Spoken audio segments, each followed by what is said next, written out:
Good day, everyone. Today I want to challenge a deeply embedded assumption that still shapes how many industries evaluate legitimacy, value, and market reality. This presentation is called the Gatekeeper's Fallacy.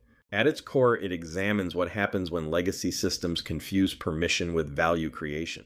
For decades, institutions operated under a simple belief: if a transaction did not pass through an approved intermediary, it somehow did not count.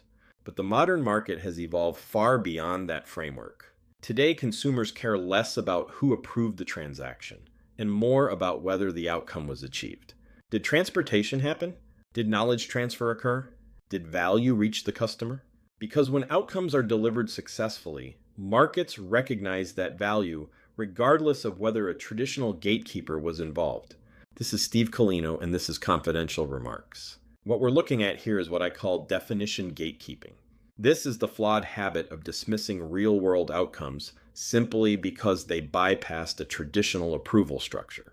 In other words, the focus shifts away from whether value was actually delivered and toward whether the transaction traveled through an institutionally preferred channel. That is the blind spot. A customer can receive the exact service they wanted. The outcome can be successful. The exchange of value can be undeniable. And yet some systems still label the transaction as invalid because the delivery mechanism changed. This mindset made sense in a world where infrastructure was scarce and centralized. But digital markets fundamentally changed that reality. Technology reduced friction. Platforms decentralized access. Consumers gained direct participation. And once that happened, the gatekeeper stopped being the source of value and became simply one possible pathway to value. This shows the fork in the road between two ways of thinking. On the left is the legacy question. Did the transaction use our approved channel? On the right is the market-based question.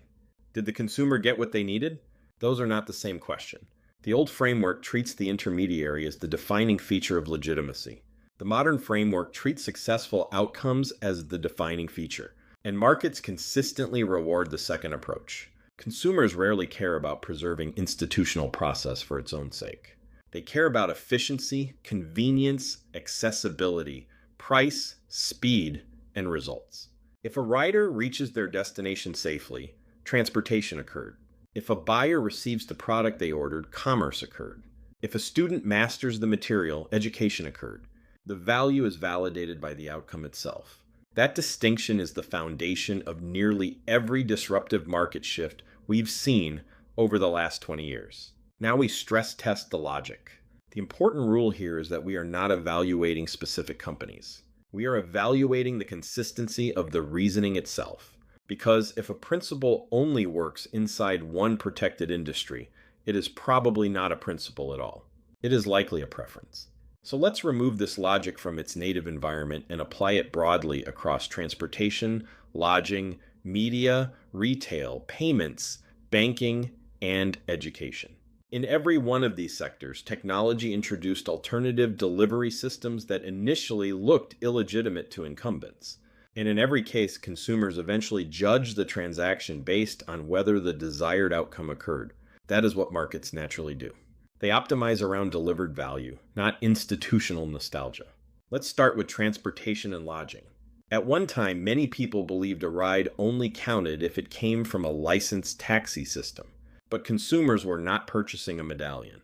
They were purchasing movement from point A to point B. Once technology delivered that outcome more efficiently, the market adapted. The same thing happened in lodging. The traditional assumption was that legitimate accommodation had to come through established hotel infrastructure. But travelers were not buying corporate branding. They were buying a safe and functional place to stay. Once platforms enabled that outcome reliably, consumers embraced the alternative. And this is the recurring pattern. The delivery mechanism changes. The outcome remains. The market follows the outcome. Retail and media followed the exact same trajectory. For years, physical storefronts were treated as the defining feature of legitimate commerce. But consumers were never emotionally attached to the building itself.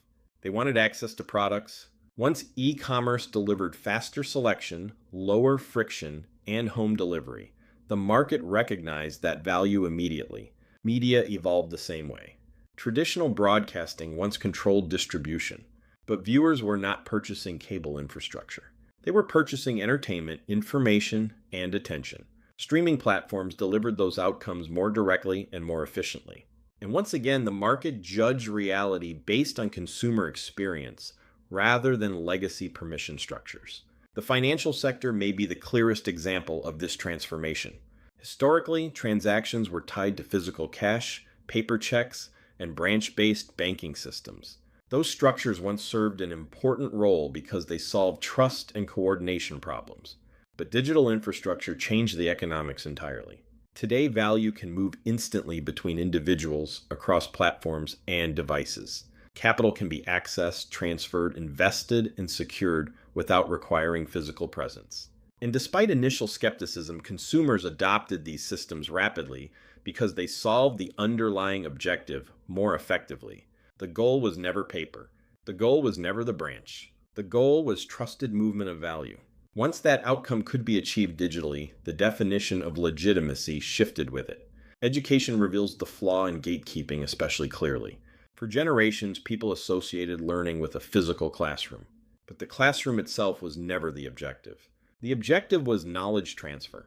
If a student masters a subject, develops competence, and gains usable understanding, then education occurred. Digital platforms dramatically expanded access to that outcome. They allowed learning to become asynchronous, scalable, global, and personalized. And while traditional institutions still play an important role, the market increasingly recognizes that effective learning can happen through many different delivery systems. Again, the outcome defines the value, not the historical container. This is the central failure of the gatekeeper mindset. It confuses the method of delivery with the objective outcome. Delivery systems are tools. They are temporary. They evolve constantly. But outcomes are what markets actually reward. No consumer wakes up emotionally committed to preserving a distribution mechanism. They care about solving a problem, fulfilling a need, or improving their condition. When institutions begin protecting the channel more aggressively than the outcome itself, they become vulnerable to disruption, because innovation almost always attacks friction first. And once a new system delivers the same outcome more efficiently, markets eventually reprice legitimacy around performance rather than tradition. This introduces what I call the triad of reality. 3 conditions define whether meaningful market activity has occurred. First, the outcome happened. Second, value was received. Third, a transaction occurred. When those 3 conditions are present, objective reality exists regardless of whether a traditional intermediary approved the process. That is the key insight. Markets ultimately organize around fulfilled utility. If the customer's condition improved, if value changed hands, and if the objective was achieved, then the transaction becomes economically real. Permission structures may influence regulation. They may influence policy. But they do not define whether value was actually created.